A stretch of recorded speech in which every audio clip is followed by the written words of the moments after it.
اب جو بات کہنے لگا ہوں، جو نتیجہ دینے لگا ہوں، اس پر خاص توجہ آپ فرمائیں گے. ذرا فکری طور پر، نظریاتی طور پر ایک چیز کو سمجھیے. ہم سمجھتے ہیں کہ جوان لڑکا ہے جی جو مرضی کرے، عمر ہے جی. آپ ذرا بات پر غور کیجئے گا کہ حضور صلی اللہ علیہ وسلم میں طاقت 100 مردوں سے زیادہ ہے اور حیا کواری لڑکیوں سے بھی زیادہ ہے.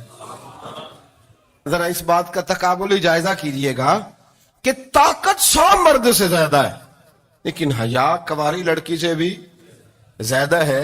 اس کا معنی یہ ہوا کہ جس ٹہنی کو پھل زیادہ لگ جاتے ہیں وہ جھکا کرتی. تو حیا تو حسن ہے، حیا تو آپ کو پاک صاف کرے گا، حیا تو آپ کو نرالا کرے گا، انوکھا کرے گا. وہ ہمارے ایک دانشور ہیں، تو مضمون لکھا، کئی باتیں بڑی پسند آتی ہیں.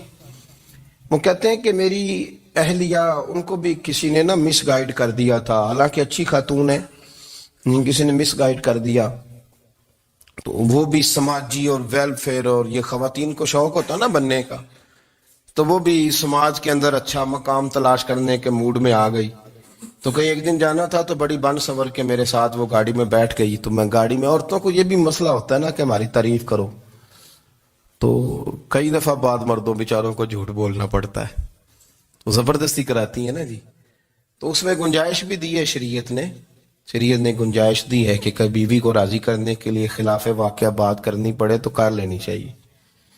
تو وہ کراتی بھی ہیں. 3 موقع پر خلاف واقعہ بات کرنے کی اجازت ہے. واقعے کے خلاف بھی آپ بات کر سکتے ہیں. جنگ کے موقع پر 2 لوگوں کو صلح کرانے کے لیے اور بیوی کو راضی کرنے کے لیے کر لیں کوئی ایسی بات، بے شک اپنی طبیعت پہ جبر کر کے کر لیں، گنجائش ہے، اجازت ہے. تو وہ کہتے ہیں جب وہ گاڑی میں میرے ساتھ بیٹھی بن سور کے، تو وہ تقاضا کرنے لگی کہ میں نے بڑے اچھے کپڑے پہنے ہیں پر آپ نے توجہ نہیں کرائی. تو سیانا بندہ تھا، وہ چاہ رہا تھا کہ میری خاتون سمجھ جائے.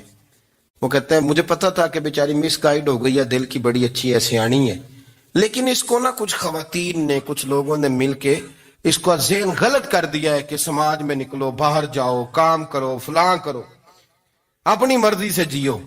تو میرے ساتھ گاڑی میں بیٹھی کہیں جانے کے لیے، تو مجھ سے کہنے لگی کہ آپ نے میری طرف توجہ ہی نہیں کی، آپ نے کوئی ذکر ہی نہیں کیا کہ میں کیسی لگ رہی ہوں.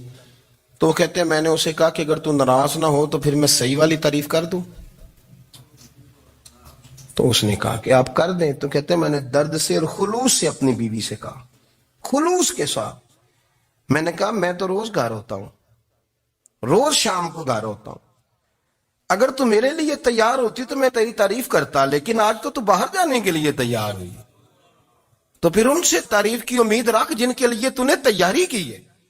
میرے لیے تیاری کرتی تو میں تو ہر شام تیرے پاس ہوتا ہوں.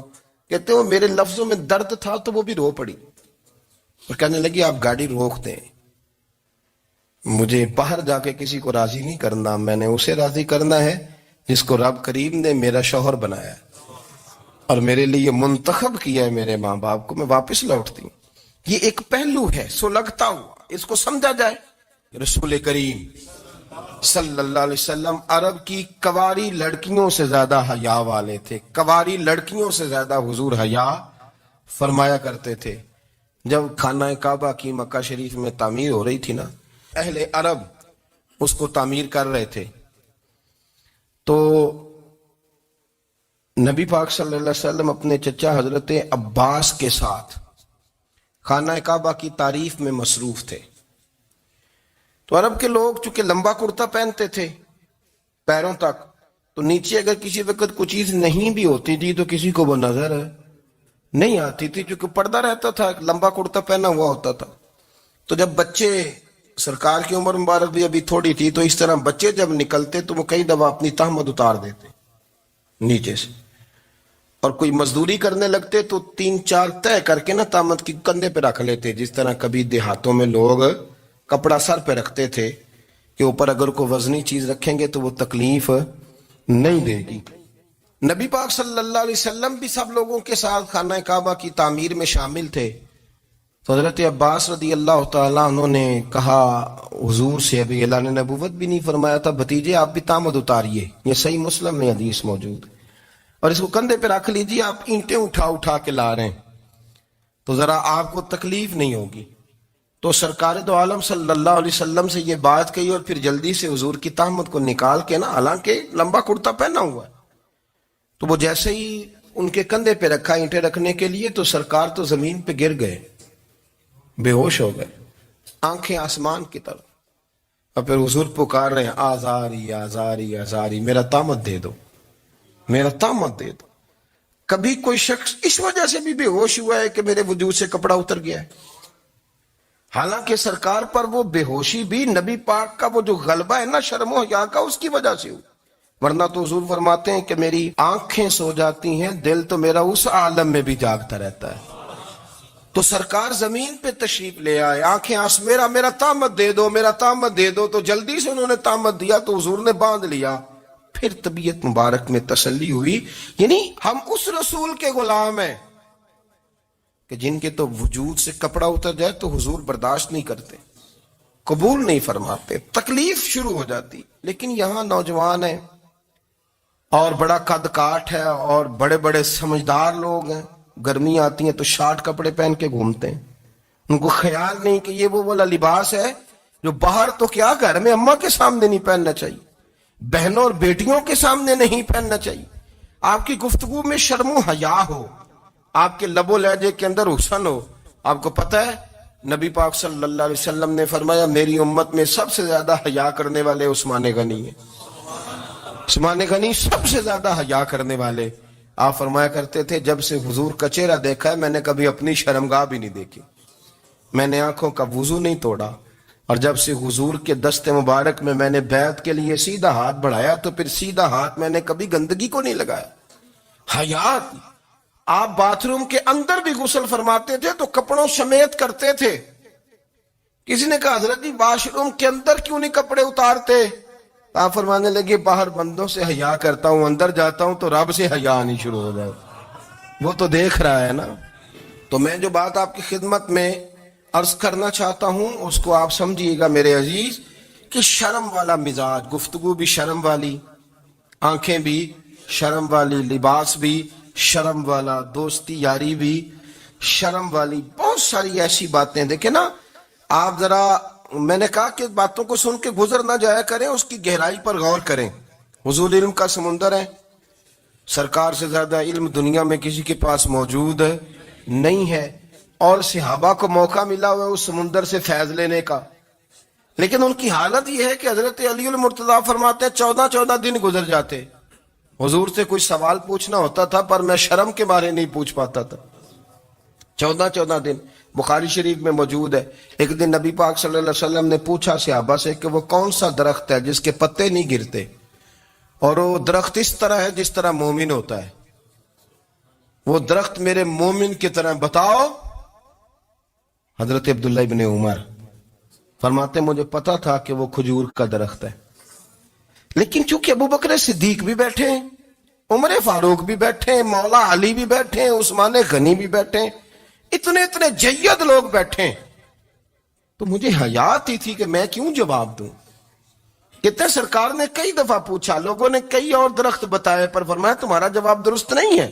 آپ حیا کے اس پہلو پر غور کریں کہ سوال کا جواب آتا ہے، سوال کا جواب، یعنی مجھے سوال کا جواب آتا اور پھر میں دوں نہ، مجھے بدعزمی نہ ہو جائے گی؟ یہ کیسے ممکن ہے کہ میری رات گزر جائے، مجھے پتا بھی تھا اور میں نے بتایا نہیں؟ بہت سارے لوگ آ کے بہت ساری باتیں بتاتے ہیں، بہت ساری باتیں وہ سمجھاتے ہیں، تو ہم غور سے ان کا چہرہ دیکھنے لگ جاتے ہیں، کہتے ہیں یار اس کا تو دعویٰ تھا کہ میں سمجھنے آتا ہوں، تو یہ تو ہمیں سمجھا رہا ہے، چلو الحمدللہ ہم سمجھنے کو تیار ہیں۔ لیکن میرے عزیز پتہ بھی ہے جواب کا، علم بھی ہے، لیکن فرماتے ہیں میری حیا نے مجھے اجازت نہ دی کہ میں جواب دوں۔ آپ فرماتے ہیں پھر حضور سے صحابہ نے عرض کی کہ یا رسول اللہ آپ ہی بتا دیں وہ درخت کون سا ہے، تو حضور نے فرمایا بھئی وہ کھجور کا درخت ہے۔ تو آپ فرماتے ہیں میں دل ہی دل میں کہہ رہا تھا کہ الحمدللہ میرا جواب درست ہے، حالانکہ میں نے جواب دیا ہی نہیں۔ تو لفظوں میں حیا، جملوں میں حیا، آنکھوں میں حیا، اٹھنے میں حیا، بیٹھنے میں حیا، چلنے میں حیا ایک خوبصورت حسن ہے، اور نبی پاک صلی اللہ علیہ وسلم نے فرمایا جب تو بے حیا ہو جائے نا پھر تو آزاد ہے، پھر تو جو مرضی کا، پھر تو جو. اس لیے بزرگ جب کسی کو بے حیا کہتے تھے نا، اللہ اکبر، اور جب کسی کو کہتے تھے نا یہ بے حیا ہے تو لوگ سمجھتے تھے کہ کوئی ہلکی سی بات کر دی ہے، لیکن ان کا معنی یہ ہوتا تھا کہ بس بھائی اب اس کے ساتھ کوئی کلام کرنے کی ضرورت ہے، اس کو اب اصلاح کی ضرورت نہیں، یہ بے حیا ہے. کیا معنی؟ کہ اب یہ جو اس کے دل میں آئے گا وہ کرے گا، جو اس کی طبیعت چاہے گی وہ کرے گا، اب یہ کسی پہلو بھی قابو آنے کو تیار ہے. بے حیا ہو گیا. بے حیائی بہت بڑا عیب ہے. اور جو لوگ کہتے ہیں کہ ہمیں بالکل آزادی ہونی چاہیے، ہمارا اپنا جسم ہے تو ہماری اپنی مرضی چلے گی.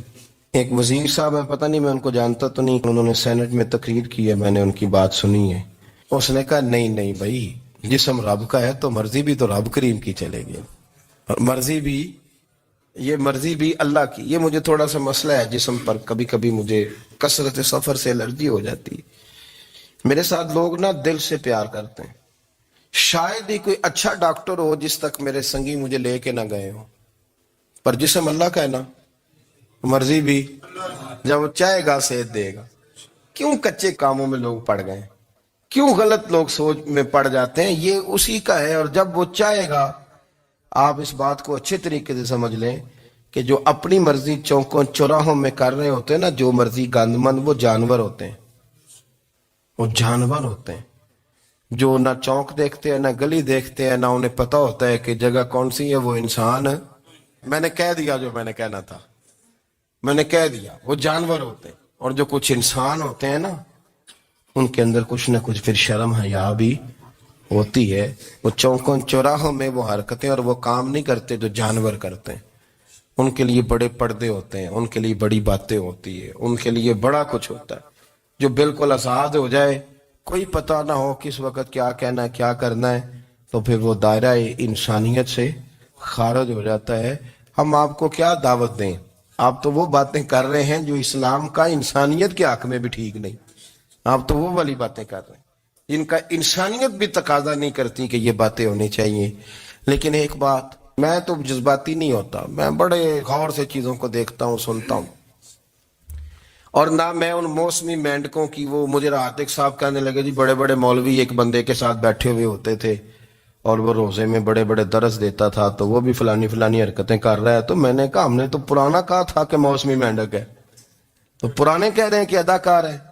تو وہ جہاں کاسٹ کریں گے وہاں وہ اداکاری کرے گا. آپ کسی مذہبی جگہ کر لیں تو وہاں کر لے گا، کہیں اور جگہ کریں گے تو ہم تو پرانا کہہ رہے ہیں. تو کسی کو کبھی سمجھ آتی ہے تو کسی کو کبھی اور جگہ جا کے سمجھ آتی ہے. ہم ان لوگوں سے پریشان نہیں ہوتے. کیوں؟ سن لیں، کوئی مایوسی نہیں. ان کے اندر جتنا زور ہے وہ لگائیں. یہ ملک بنا ہے رسول اللہ کے نام پہ، یہ اللہ نے تحفہ دیا ہے امت مسلمہ کو. یہ نبی پاک کے نام پہ بنا ہے تو یہاں جھنڈا بھی وہی والا بلند ہونا ہے جو مدینے والے رسول کا جھنڈا ہے، اور یہاں وہی کام چلے گا جو نبی پاک نے بیان فرمایا. تو اس طرح کئی لوگ آتے ہیں، وہ شور شار کرتے ہیں، چلے جاتے ہیں. اتنے نہ پریشان ہوا کریں. بہت سارے لوگ تو بیچارے اس قابل بھی نہیں ہے کہ ان کا نام لیا جائے. مطلب اتنا ہم ان کو اہمیت دے دیں، ان کا ذکر کریں، ان کا نام لیں، ان کی بات کریں، وہ بیچارے اس قابل ہی نہیں ہے. مطلب سٹیٹس ہی نہیں ہے ہمارا. اتنے فارغ ہیں ہم کہ اب جو بندہ آئے گا کہانی چھیڑے گا تو ہم چھیڑ جائیں گے. اور بھائی اللہ کا فضل ہے الحمدللہ تعالی. لوگوں نے بڑا شور کیا اور بڑے زمانے سے دنیا شور کر رہی ہے، پر اللہ کے گھر مسجدیں بھری ہوئی ہیں. یہ جو بچیوں کو بچے مس گائیڈ کرتے ہیں، انہیں بڑے بڑے خواب دکھاتے ہیں، وہ بیچاری ماں باپ کو چھوڑ کے، بہن بھائی کو چھوڑ کے اس کے ساتھ شادی کرتی ہے. پھر جو اس کا بعد میں حشر ہوتا ہے، آپ ادلیاں نو سردار پہن تکے تے شرما والیاں نو جھوٹے ڈولیاں دے. پھر وہ بیچاری ماں باپ رکھتے نہیں،